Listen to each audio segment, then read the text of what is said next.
রাজধানীর উত্তরায় মাইলস্টোন কলেজে বাংলাদেশ বিমান বাহিনীর যুদ্ধবিমান বিধ্বস্তে নিহতের ঘটনায় গভীর শোক প্রকাশ করেছেন মালয়েশিয়ার প্রধানমন্ত্রী দাতুক সেরি আনোয়ার ইব্রাহিম। তিনি ঘটনায় বীরত্বপূর্ণ লড়াইয়ের জন্য শিক্ষক মাহারিনের আত্মত্যাগের প্রশংসা করেন।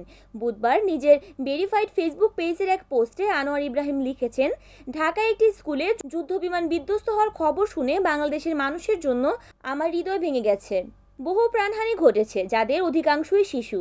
আহত হয়েছে আরও শতাধিক। এই মর্মান্তিক ঘটনার শিকারদের মধ্যে ছিলেন মাহারিন চৌধুরী, একজন শিক্ষিকা যিনি সাহসিকতার সঙ্গে তার শিক্ষার্থীদের নিরাপদে সরিয়ে নিয়ে যান এবং এরপর ধোঁয়া ও আগুনের মধ্যে আরও শিক্ষার্থীকে বাঁচাতে ফিরে যান।